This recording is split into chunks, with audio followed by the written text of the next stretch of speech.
অনেকে জানে না কাঁচা আম দিয়ে যে এত সুন্দর লজেস ক্যান্ডি বানানো যায়। হাতে 5 মিনিট সময় থাকলে তৈরি করে নিতে পারবেন।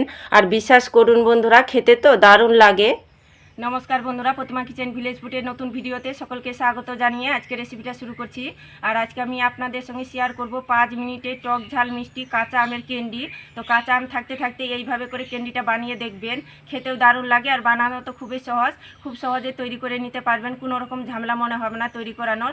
আর বেশি করে ক্যান্ডিটা তৈরি করে রেখে সারা বছর ধরে সংরক্ষণ করে রেখেও খেতে পারবেন। তো চলুন সহজভাবে বানিয়ে দেখাবো। তো কীভাবে বানাচ্ছি বন্ধুরা, স্কিপ না করে পুরো ভিডিওটা দেখবেন। আশা করি আজকে রেসিপি দেখতে আপনাদেরকে ভীষণ ভালো লাগবে। আর যে সকল বন্ধুরা এখন পর্যন্ত চ্যানেলে নতুন হয়ে থাকলে প্লিজ চ্যানেলটিকে সাবস্ক্রাইব করে আমার পাশে থাকবেন। আর যারা যারা ফেসবুক পেজটাকে দেখছেন তারা পেজটাকে ফলো করে আমার পাশে থাকবেন। তাহলে বন্ধুরা কাঁচা আমের ক্যান্ডিটা বানানো শুরু করি। তো কাঁচা আমের ক্যান্ডিটা বানাবার জন্য এখানে নিয়ে নিয়েছি পরিমাণ মতন আম। তো আমগুলো আমি ধুয়ে মুছে একটু শুকনো করে নিয়েছি। কাটার পরে কিন্তু আমটাকে আমি ধোবো না। তো আবার আমের খোসাগুলো ছাড়িয়ে নেব। আপনারা যে যেরকম বানাবেন সে পরিমাণে আমটা নিয়ে নেবেন, কম বেশি।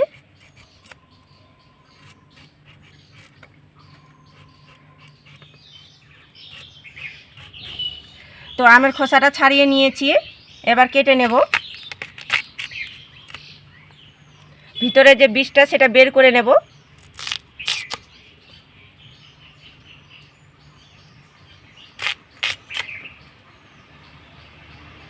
আমটাকে ছোট ছোট করে ডুমো ডুমো করে কেটে নেব।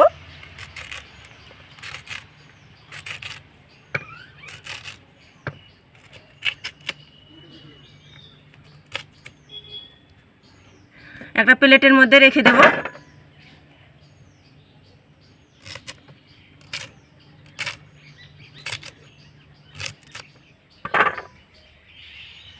আপনারা তো কাঁচা আম দিয়ে অনেক রকমভাবে রেসিপি বানিয়ে খেয়েছেন, তবে কখনো কি কাঁচা আম দিয়ে কি ক্যান্ডি বানিয়ে খেয়েছেন? না খেয়ে থাকলে এইভাবে করে বানিয়ে খেয়ে দেখবেন, খেতেও কিন্তু দারুণ লাগে। আর বিশেষ করে বাচ্চাদেরকে তো দারুণ পছন্দ করবে বাচ্চারা। সব আমগুলো কেটে নিয়েছি ডুমো ডুমো করে। আর এখানে একটা মিষ্টি জার নিয়েছি, তো এই জারের মধ্যে নিয়ে নেব টুকরো করা আমগুলোকে।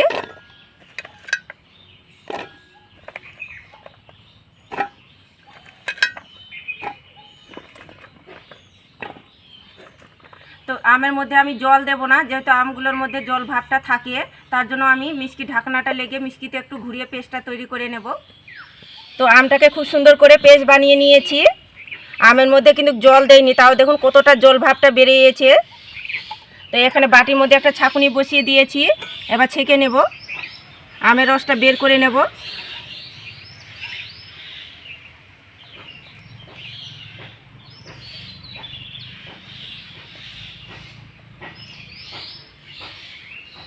এটা ছেঁকে নেওয়ার কারণে দেখবেন লজেস ক্যান্ডিটা বানানো কিন্তু খুবই কম সময়ের মধ্যে হয়ে যাবে তৈরি।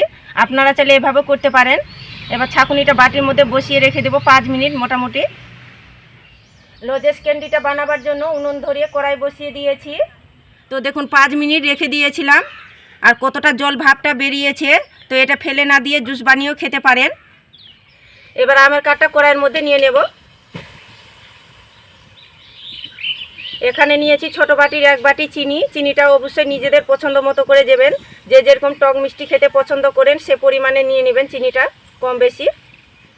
আর কালারের জন্য সামান্য একটু হলুদ গুঁড়ো দিয়ে দেবো, আর 1/2 চা চামচ লাল লঙ্কার গুঁড়ো, আর দিয়ে দেবো স্বাদ মতন লবণ। এবার খুব ভালো করে একটু নাড়াচাড়ানো করে নেব, আর ভালো করে একটু মিশিয়ে নেব।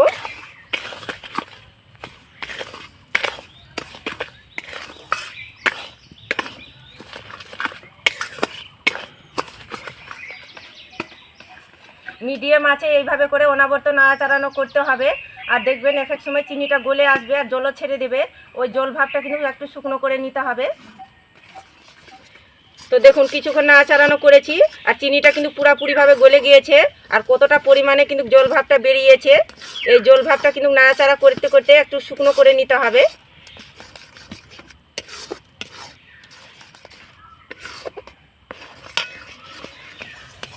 বেশ কিছুক্ষণ মিডিয়াম আঁচে নাড়াচাড়ানো করে নিয়েছি, আর চিনি থেকে যে জল ভাবটা বেরিয়েছিল ওটা কিন্তু দেখুন শুকনো করে নিয়েছি, আর অনেকটাই কিন্তু শুকনো হয়ে গেছে দেখুন। আর এখানে শুকনো লঙ্কা আর একটু মোহরি ভেজে একটু গুঁড়ো করে নিয়েছি, দিয়ে দেব। আর খুব সামান্য একটু দিয়ে দিব জিরের গুঁড়ো। খুব ভালো করে একটু নাড়াচাড়া করে মিশিয়ে নেব।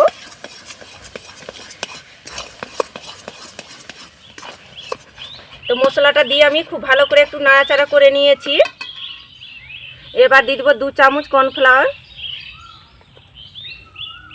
বড় চামচের 2 চামচ দিয়ে দিলাম কর্নফ্লাওয়ার, দিয়ে ভালো করে মিশিয়ে নেব।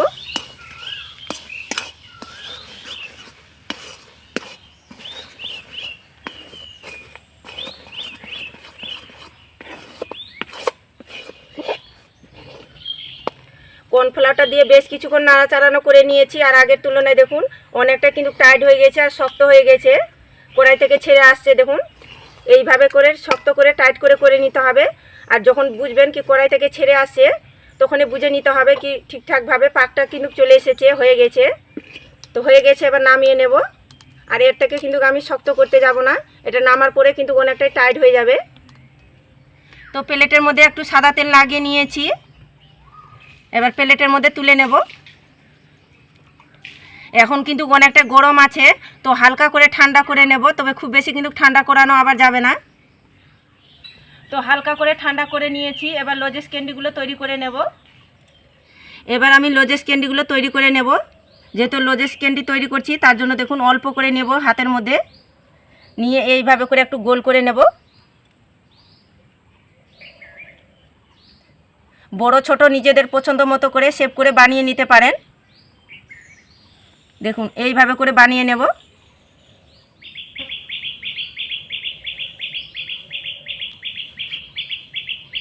আর একইভাবে করে তৈরি করে নেব। আর কত সুন্দর পাকটা এসেছে, এইভাবে করে হাতের মধ্যে নিয়ে গোল করে নেব। এই যে দেখুন আর একটা তৈরি হয়ে গেল। আর একইভাবে করে লজেস ক্যান্ডিগুলো তৈরি করে নেব।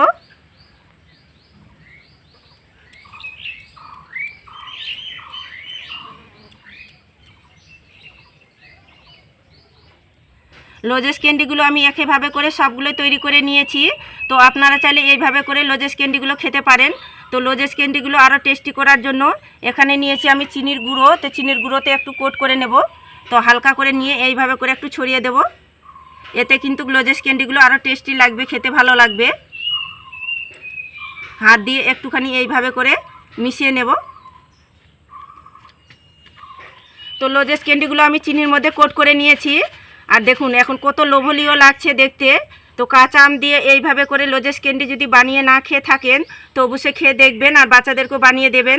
খেতে কিন্তু দারুণ লাগে, না বানিয়ে খেলে বিশ্বাসই করতে পারবেন না, দারুণ লাগে খেতে। একবার নয়, দেখবেন বারবার বানিয়ে খাওয়ার ইচ্ছে করবে। কতটা পারফেক্ট হয়েছে দেখুন লজেস ক্যান্ডিগুলো, আর দেখে কিন্তু মন ভরে যাচ্ছে। আর দেখলেন তো লজেস ক্যান্ডিটা বানানো কত সহজ। তো আপনারা এইভাবে করে বেশি করে তৈরি করে নেবেন আর কাচের ব্যামের মধ্যে রেখে দেবেন, সারা বছর ভালো থাকবে। কোনো রকম রোদে বা ফ্রিজে দেওয়ানোর দরকারই নেই, এমনিতে সারা বছর ভালো থাকবে। আর আজকে আমার লজেস ক্যান্ডিটা কেমন লেগেছে তো অবশ্যই কমেন্ট করে বলবেন। আর ভালো লাগলে একটা লাইক করে বন্ধুদের সঙ্গে ভিডিওটা শেয়ার করবেন। তো ভিডিওটা এখানেই শেষ করছি, দেখা হচ্ছে আবার নতুন কোনো রেসিপির সঙ্গে।